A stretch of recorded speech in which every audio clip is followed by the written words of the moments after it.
आशक इजोत में अहाँ के स्वागत अछि।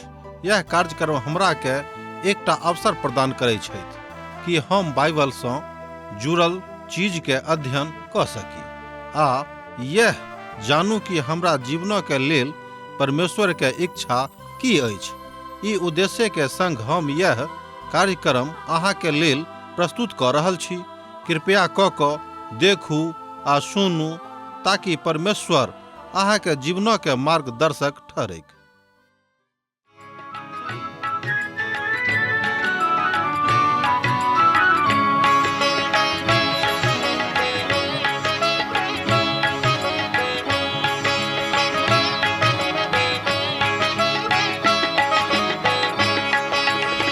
हे प्रभु यीशु है तारनहारा, हे प्रभु यीशु है तारनहारा। यूहन्ना के तैर देलो, लाजरस के प्राण बचेलो। यूहन्ना के तैर देलो, लाजरस के प्राण बचेलो। मरथा के आश पूरेलो। हमर थिकऊ आहा बड़ प्यारा, हमर थिकऊ आहा बड़ प्यारा। हे प्रभु यीशु है तारनहारा, हे प्रभु यीशु है तारनहारा।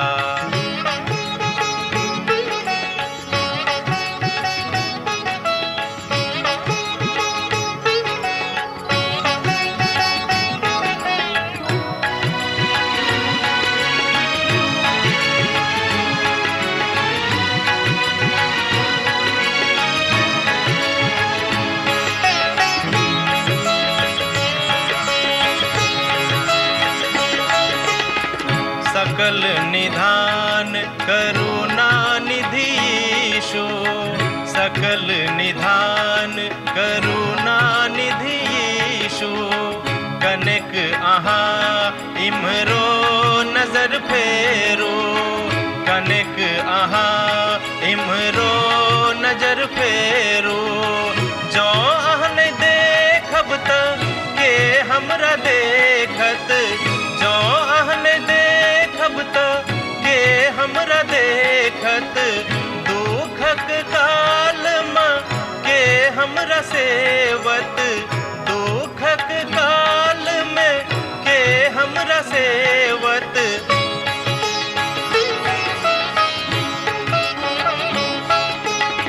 सत्यक बाट देख लो चलू हमरा, सत्यक बाट देख लो चलू हमरा। हे प्रभु यीशु है तारनहारा, हे प्रभु यीशु है तारनहारा। आशा के इजोत मैथिली कार्यक्रम में हम एक बेर और अहाँ के अभिनंदन प्रभु यीशु मसीह के मीठ आ पवित्र नाम से कह रहल छी।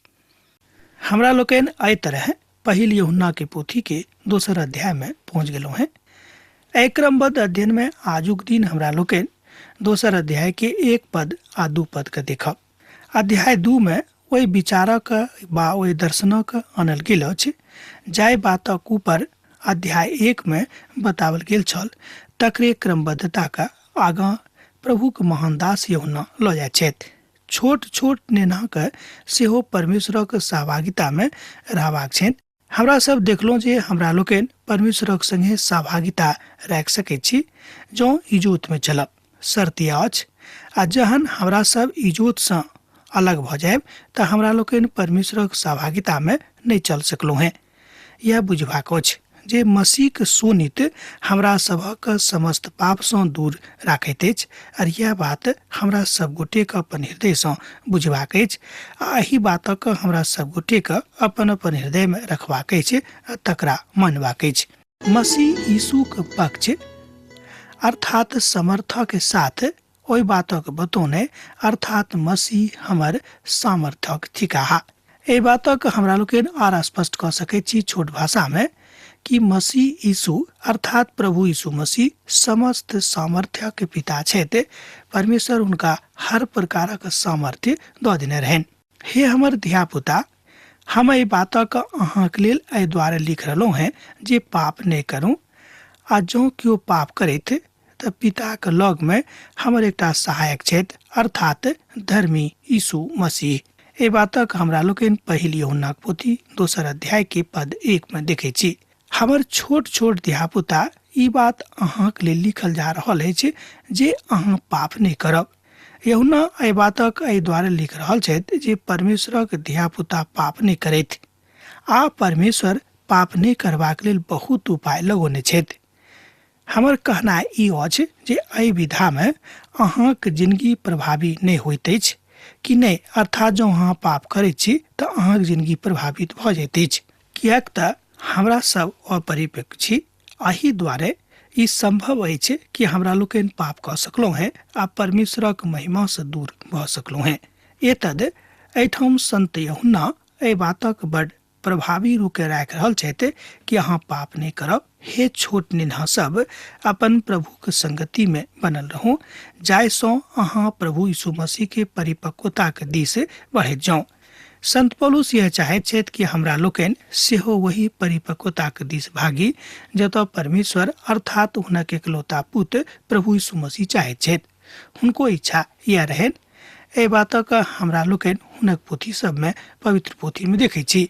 अर्थात ई पद तऽ एहि बातक नहिए कहैत अछि कि पाप अहाँक संगे बा अहाँ से नहि हैत।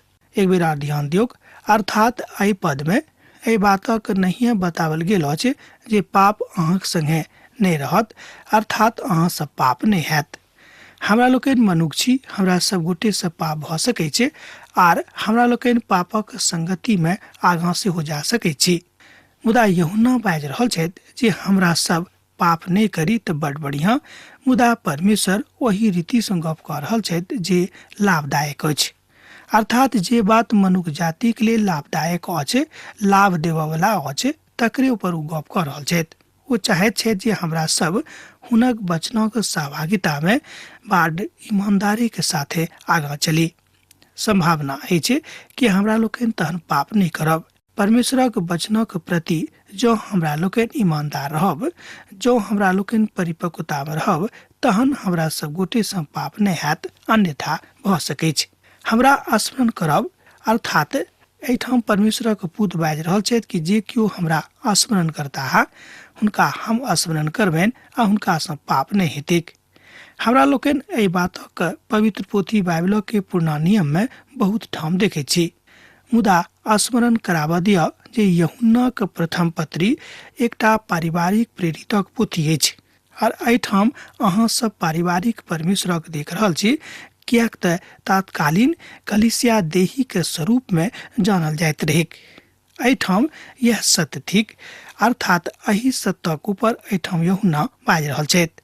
एहि सत्य में जे समस्त कलीसियाक अंग हमरा लोकनि थिकौ हैं, जो दैहिक रूपे हमरा लोकनि पवित्र नहीं रहब तऽ हमरा सब गोटे से पाप भऽ सकैत अछि। आर कलीसिया में अर्थात समस्त सदस्य कलीसिया रूपी देहिक जकाँ अछि, देहिक जकाँ थिकाहा, अर्थात कलीसिया परमेश्वरक देही थिकैक। एहि बातक सेहो यूहन्ना हमरा लोकनिक एहिठाम बतौने छथि। हमरा लोकनि सुनने छलहुँ हैं कि कलीसिया परमेश्वर के दुल्हन थिकैक, मुदा एहिठाम वो बता रहल छथि कि हमरा लोकनि दैहिक रूप में परमेश्वर के कलीसिया थिकौ हैं, हुनक अंग थिकौ हैं। यह सत सत बातक समाद उदा रहल छथि, किएक कि परमेश्वरक महिमा के विषय में प्रकट करऽ वाला एकटा एहन विधा अछि जाहि विधाक ऊपर बहुत बेर पवित्र पोथी में बाजल नहीं गेल अछि। मुदा एहिठाम संत यूहन्ना एहि बातक बड़ स्पष्टता के साथ बाजि रहल छथि, और यह बात समस्त कथा में परमेश्वरक महिमा के प्रकट करऽ वाला अछि। अर्थात एही रीति से कयल जाइत अछि, और एही तरह परमेश्वरक पारिवारिक परिचय देबाक आवश्यकता सेहो थिक। अर्थात पारिवारिक रूप में हमरा सब गोटे के पवित्र रहबाक अछि, जाहिसँ हमरा लोकनि समस्त परिवार, छोट परिवार रहे वा पैघ परिवार रहे, अपन स्वर्गीय पिताक लग में, हुनक सिंहासनक लग में नीक संबंध बना कऽ आगाँ बढ़ि सकलहुँ हैं। पिताक संगे अपन संबंध बना कऽ रखबाक अछि। हम छोट छोट धियापुता एहि बातक अभिव्यक्ति अछि और ई शब्द ग्रीक शब्द सँ लेबल गेल अछि जकर एहि तरह उच्चारण होइत अछि टेको निहो, अर्थात ओते सँ ई शब्द आयल अछि और एहि बातक अनुवाद हमर छोट छोट धियापुता के रूप में होइत अछि। एहि शब्दक अब कने अर्थक विषय में तकरो हमरा लोकनि देखब, कने ध्यान दियौ। आ जेना कि एहि बातक रूप में बतावल गेल अछि कि हे प्रभु के धियापुता, हे प्रभु यीशु मसीह के मानय वाला लोक अहाँके परमेश्वरक संगे रहबाक अछि, शाब्दिक रूप में ने मुदा अपन दैहिक रूपे। एहि शब्दक वास्तविक अर्थ यह होइत अछि और यह ओ शब्द थिक जे परंपरागत रूपे ओहि भाषा में आयल अछि आ तकर रूपांतर में हमरा लोकनि एहिठाम देखैत छी हे छोट छोट नेना सब। हमरा लोकनि परमेश्वरक नजर में कहियो पैघ नहीं भ सकलहुँ हैं। हमरा लोकनि सब दिन हमरा सबक उम्र केतबो कियाक नहीं भ जायक, हमरा लोकनि हुनक नजर में सब दिन नान्हेटा छी, धियापुता छी। आ तै ओ एहि बातक लिख रहल छथि कि हे छोट छोट नेना सब अपन परमेश्वरक संगति में बनल रहब। और तै एहि बातक लिखल सेहो गेल अछि जे अहाँ पाप नहीं करब और हमरा सँ सब केओ एहि ऊपर उठाओल गेल योजनाक आधार थिको हैं, कियाक तक केओ परिपक्व नहीं छथि। एहि बातक ओ बता रहल छथि और अंततोगत्वा ओ एहि बातक बड़ स्पष्ट कऽ रहल छथि जे केओ परमेश्वरक बिनु परिपक्व नहीं भऽ सकैत छथि। आ केओ एहि बातक वाचनात्मक विधा में देखा सेहो नहीं सकैत छथि कि परमेश्वरक बराबरी में ओ भऽ गेल छथि, मुदा ई भने बाजि सकैत छथि कि परमेश्वरक दिस जा रहल छथि, परमेश्वरक पवित्रता में बढ़ि रहल छथि। जतेक परमेश्वर पवित्र छथि मनुष्य कहियो ओतेक पवित्र नहीं भऽ सकैत छथि, मुदा यीशु के सोनित हुनका परमेश्वरक पवित्रता के सन्मुख में आनि दैत अछि और मनुष्य और परिपक्व भऽ कऽ दिन प्रतिदिन अपन पवित्रता के जिंदगी में परिपक्व होइत अपन यीशु के संगति के साथ अपन परमेश्वरक परिपक्वता में आगाँ जाइत अछि। अब तो अहाँके स्पष्ट भऽ गेल होइत कि एहिठाम संत यूहन्ना कोन तरह के पवित्रता के ऊपर गप कऽ रहल छथि। हम तो हुनका विषय में सुनि छलहुँ हैं, अर्थात हम सब तो हुनका विषय में सुनने छलहुँ हैं जे ओ के थिकाह, ओ हमर पत्नी के प्रथम पति थिकाह। हाँ, हम हुनका विषय में बहुत किछ बाजै छी जो ईश्वर विहीन छलाह, अर्थात हुनक काज ईश्वर के योजना के अनुसार नहीं रहन। एहिठाम परमेश्वरक एकटा महान दास एहन पत्नी के गवाही दऽ रहल छथि, एहन पति के गवाही दऽ रहल छथि जे हुनक पत्नी अपन पहिल पति के छोड़ि कऽ हिनका संगे विवाह कऽ लेने रहन। मुदा सत्य यह अछि जे बहुत लोग परमेश्वरक सत्ता के बड़ आराम से बाजि दैत छथि आ तकरा अनुसार अपन जिंदगी में काज नहीं करैत छथि। कालांतर में हुनक जिंदगी घृणित भऽ जाइत छनि, निर्घिन भऽ जाइत छनि, छुआ जोग नहीं रहैत छनि। किनका छुआ जोग तऽ परमेश्वरक छुआ जोग। भने ओ अपना में केतबो इतराबैत छथि कि हम बड़ पवित्र छी, हम बहुत नीक छी, हम बड़ विद्वान छी, हम तरह तरह के भाषा के जानकार छी, हमरा सैकड़ों भाषा के आबैत अछि, अर्थात सैकड़ों भाषा के ज्ञान हमरा लग अछि। भने ओ सैकड़ों भाषा के ज्ञानी छथि, मुदा परमेश्वरक नजर में ओ घृणित छथि। एतद परमेश्वरक वचन में बाजल गेल अछि कि हे हमर छोट छोट नेना, हे हमर छोट छोट धियापुता, अपन परमेश्वर के पवित्र संगति में बनल रहूं। एतद एहिठाम संत यूहन्ना परमेश्वर के विश्वासी के यीशु के विश्वासी के छोट छोट नेना के रूप में संबोधन कयने छथि। हमरा लोकनि केतबो पैघ कियाक नहीं भऽ जाउँ, वृद्ध कियाक नहीं भऽ जाउँ, मुदा परमेश्वरक नजरी में हमरा लोकनि छोट छोट जो नेनहाक रूप में छी तऽ बड़ नीक अछि। एहिठाम नेनहाक उदाहरण देवल गेल अछि जे परमेश्वरक बजनाइ अनुसार, हुनक कथनानुसार चलैत छथि, वह नीक गप थिक। आ ग्रीक भाषा में एहि शब्द के वास्तविक अर्थ यह सेहो थिक। हुनक पिताजी उत्तर दिलनि जे सुननाइ वास्तव में बड़ नीक बात छल।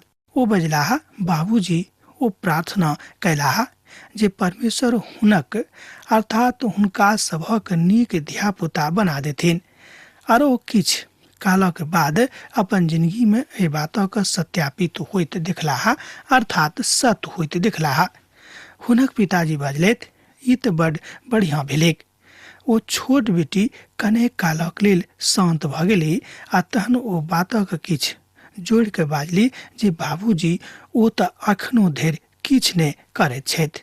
पिताजी हुनका से कहलनि कि अहाँ करैत रहू, परमेश्वरक दिन आबि रहल अछि, अहाँके जिंदगी में यीशुक इजोत झलकत और अहाँ पवित्र कयल जायब, किएक तऽ परमेश्वर अहाँके चाहैत छथि कि अहाँ पवित्र भऽ जाउ।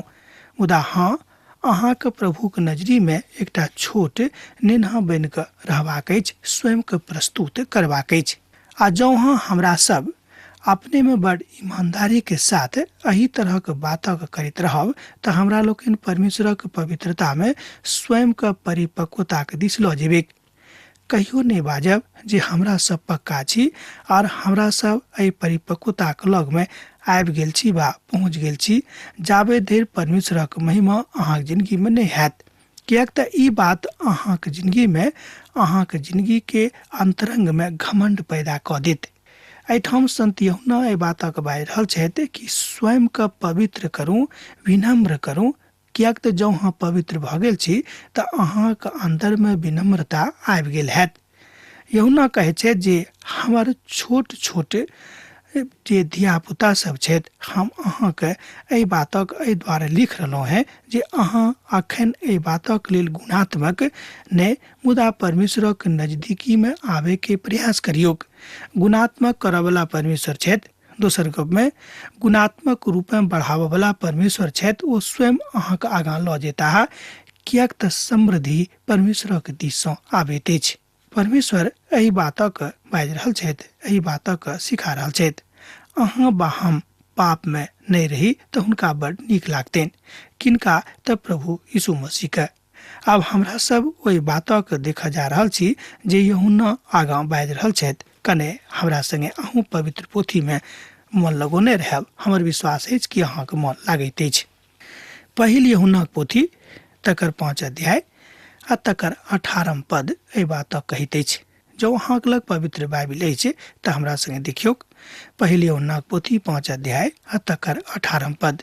हम जानैत छी कि जे केओ परमेश्वर से उत्पन्न भेल छथि ओ पाप नहीं करैत छथि, आ जे परमेश्वर से उत्पन्न भेल छथि हुनका परमेश्वर बचा कऽ राखैत छथि और ओ दुष्ट हुनका छुअ नहीं पाबैत अछि। एहि बातक हमरा लोकनि देखलहुँ हैं पहिल यूहन्ना पोथी 5 अध्याय के 18 पद में। आब जे केओ परमेश्वर से जन्म लेने छथि ओ पाप नहीं कऽ सकैत छथि। अर्थ बड़ स्पष्ट अछि कि अब जे केओ परमेश्वर से जन्म लेने छथि ओ पाप नहीं करता, किएक तऽ प्रिय पुत एही बातक संकेतमक दृष्टिकोण अछि। एहिठाम प्रभु यीशु मसीह दिस इशारा कयल गेल अछि कि हुनका से कहियो कोनो तरहक पाप नहीं भेल रहनि, मुदा एक बादो ओ पापी भऽ गेलाह, किएक तऽ हमरा लोकनि पाप कयने छलहुँ हैं आ संपूर्ण संसारक के मनुष्य जाति के पाप ओ अपना ऊपर लऽ लेने छलाह। एतद हुनका पापी बनऽ पड़ि गेलनि जाहिसँ हमरा सभक उद्धार होइक। अर्थात एही बातक एहिठाम ओ बतौने छथि। हमरा लोकनि पवित्र पोथी बाइबिल में और एकटा दृष्टान्तक देखै छी कि प्रिय पुत कहियो सुगरक खुमारी में नहीं रहता जहिया हुनका अपन पिता के स्मरण भऽ जेतनि। एहिठाम एकटा उद्धार पावल मनुखक दिस इशारा कयल गेल अछि। ओ अपन पिता के सबटा धन लुटा कऽ आ जहन ओ सुगरक खुमारी में छलाह तहन हुनका स्मरण भेलनि कि हमर पिताक लग में तऽ सब किछु अछि, हम किएक एहिठाम सुगरक खुमारी में पड़ल छी। जहन हुनका एहि बातक के स्मरण भऽ गेलनि तऽ तहन ओ अपन पिताक स्मरण कयलथि आर ओ हुनका दिस जेबाक प्रयास कयलथि। हमरा लोकनि एहि घटनाक देखने छी, एहि घटनाक विषय में सुनने छी, अहूँके स्मरण होइत। ओ अपन पिताक लग में जाकऽ बजलाह कि हे पिता, हमरा सँ तऽ ततेक पैघ गलती भऽ गेल अछि कि हम अहाँ से क्षमा सेहो नहि मांगि सकलहुँ हैं। मुदा परमेश्वरक पुतक एहिठाम दर्शाओल गेल अछि। ओ हुनका से कहलनि कि अहाँ हमरा लग में चलि आउ, अहाँ हमरा लग में आबि गेलहुँ हैं, अब अहाँ कोनो बातक चिंता नहीं करू, किएक तऽ अब अहाँ अपन पिताक लग में छी। अर्थात परमेश्वर पिता अपन पुतक गलती के क्षमा करबाक लेल ठाढ़ छथि। हाँ, आवश्यकता अछि कि हमरा लग हुनका लग में आबी। अब अहाँ आजुक दिन में की सोचै छी, की अहाँके विचार अछि, हमरा एहिठाम लिखब। अहाँके विचार की अछि, अहाँके मन में की अछि, अहाँके मन की कहैत अछि कि हम पाप करी वा नहीं करी। किएक अहाँके मन पापक दिस जाइत अछि, एहिमे की कारण अछि एहि बातक अहाँ हमरा एहिठाम लिख सकलहुँ हैं। हम अहाँके लेल प्रार्थना करब। किएक तऽ हम अहाँके झूठ नहि कहब, किएक तऽ हम अहाँके नहि कहब कि अहाँ घृणित छी, किएक तऽ परमेश्वर के वचन, यीशुके वचन, यीशुके अमृतवाणी एहि बातक बजबाक लेल मनाही कयने छथि। ओ बाजि रहल छथि कि अब जे केओ हमरा लगमे आबि गेला है ओ हमर कहोता और हम कहियो हुनका अपन डेढ़ी पर से नहीं भगोबेन। याकूबक पोथी तकर 4 अध्याय आ तकर 17 पद के जहाँ देखबे तऽ पाएब ओतऽ एहि तरह बताओल गेल अछि। आ एतऽ जे भलाई करनाइ जानैत छथि और नहीं करैत छथि हुनका लेल ई पाप अछि। ध्यान दियौक, एतद जे भलाई केनाइ जानैत छथि और नहीं करैत छथि हुनका लेल ई पाप अछि। याकूबक पोथी 4 अध्याय आ तकर 17 पद एहि बातक बताबैत अछि। पाप अछि जे माफ कायल बातक नहीं बुझैत छथि, अर्थात माफी के शब्दक अर्थक अखन धरि नहीं बुझने छथि हुनका लेल ई पाप छनि। किएक तो परमेश्वरक वचनक पढ़ि रहल छथि, सीख रहल छथि, बुझि रहल छथि, तकरा ऊपर चलबाक प्रयास कर रहल छथि। एहिके बादो जँ ओ पापक माफी करबाक लेल तैयार नहीं छथि, जे पापक स्वीकार करबाक लेल तैयार छथि, तऽ हुनका लेल ई पाप भऽ जेतनि। अहाँक बा हमरा इजोतमे चलबाक आवश्यकता अछि, किएक तऽ आज्ञा अछि कि अहाँ इजोतक संतान थिकहुँ हैं, आब अहाँ इजोतमे चलब। और जहन हम इजोत में चले छी और परमेश्वरक महिमा से अलग भ जाए छी, एकर मतलब ई भेले कि हमरा लोकन इजोत में नहीं चल रहा है, हमरा लोकन शुद्ध रूप में बाज रहल छी निठाह झूठ कि हमरा लोकन इजोत में चल रहल छी।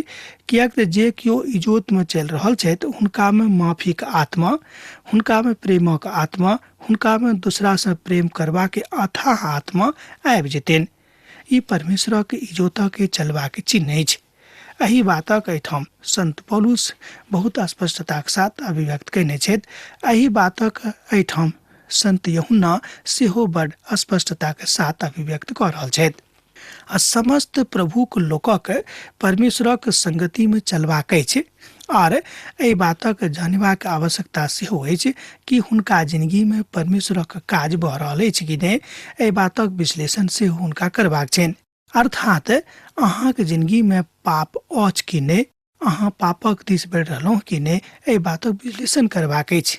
जँ अहाँ बुझि जाइत छी, अहाँके ज्ञान भऽ जाइत अछि कि अहाँ पाप में बढ़ि रहलहुँ हैं, अहाँ पापक संगति में चल रहलहुँ हैं, एकर मतलब यह भेलै कि अहाँ इजोत से दूर भऽ रहल छी और अहाँके इजोत में चलबाक अछि और पापक स्पष्टता के साथ छोड़ देबाक अछि। और खाली पापे ने मुदा समस्त प्रकार के पाप जे परमेश्वरक नजरी के दुख पहुँचाबैत अछि अहाँके नहीं करबाक अछि। और परमेश्वर अपन बातक बड स्पष्टता के साथ एहिठाम बाज सेहो आ रहल छथि। ई लागैत अछि जे ओ प्रार्थना कऽ रहल छथि आ वास्तव में ओ प्रार्थना कऽ रहल छलाह और अपन कथाक बड समानता में बजबा के विषय में बाजि रहल छथि। ओ अपन कथा के बतावल जा सकै छै, ओ तऽ अपन कथा के कहल जा सकै छै, अर्थात ओ अपन कथा के एहि रीति से बाजि रहल छथि कि देखियौ कि प्रभु हमरा बाजि रहल छथि कि अहाँ हमर संगति में बनल रहू।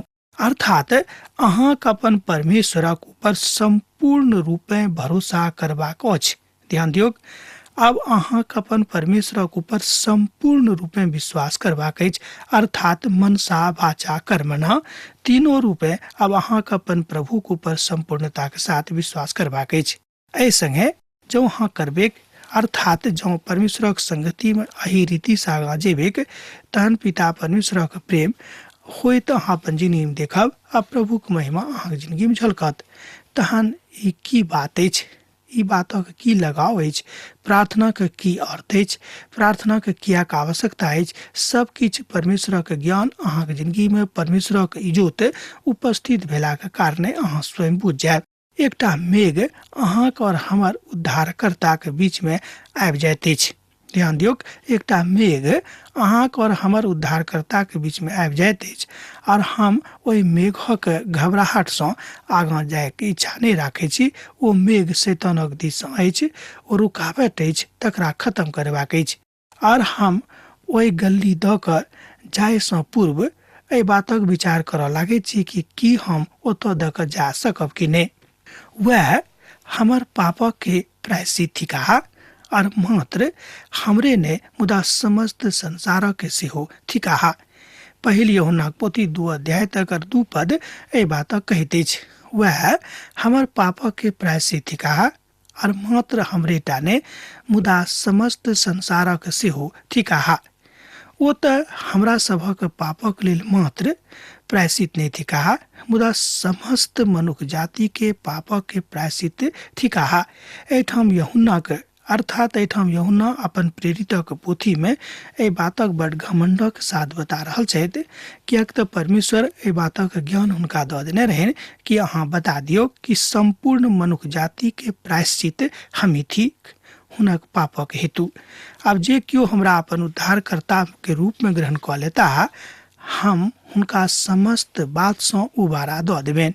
और एठाम ओहि शब्द में ए बातक बड़ स्पष्टता में बताओल गेल अछि। ओहि शब्दक ओहिठाम प्रयोग नहीं कयल गेल अछि। रोमियो पोथी में हमरा लोकन ए बातक देखे छी कि पिता परमेश्वर महानता के साथ, बड़ विहंगता के साथ, बड़ शक्तिमानों के साथ कत त अपन ओहि आसन पर विराजमान छथि, जाय आसन का हमरा लोकन अनुग्रह का आसन कही छी।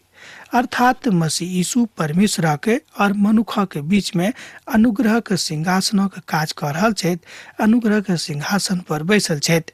एठाम हमरा लोकन देखलहुँ हैं कि वो हमरा सभक लेल परमेश्वर के आगा बैस कऽ अहाँ बा हमरा लेल प्रार्थना कर रहल छथि। अब आजुक अध्ययन हमरा एही ठाम समाप्त करबाक आज्ञा दिअ। दोसर दिन दोसर कार्यक्रम में अहाँ से पुनः भेंट हैत। यीशु के नेह अहाँ के जिंदगी में बनल रहे। आमीन। हमर विश्वास अछि कि ई कार्यक्रम अहाँ के लेल लाभदायक सिद्ध अछि। हम चाहै छी कि अहाँ अपन आशीष के हमरा संग साझा करू। जँ अहाँ के नजीक बाइबल से आ जीवन से संबंधित कोनो प्रकार के प्रश्न भऽ सकै अछि तो अपन समस्या के लेल प्रार्थना करबा के लेल जँ चाहै छी तऽ हमरा फोन नंबर पर जरूर संपर्क कऽ सकै छी। परमेश्वर अहाँ सब के लेल एकटा सुंदर, सुखद, आनंदित दिन प्रदान करैक।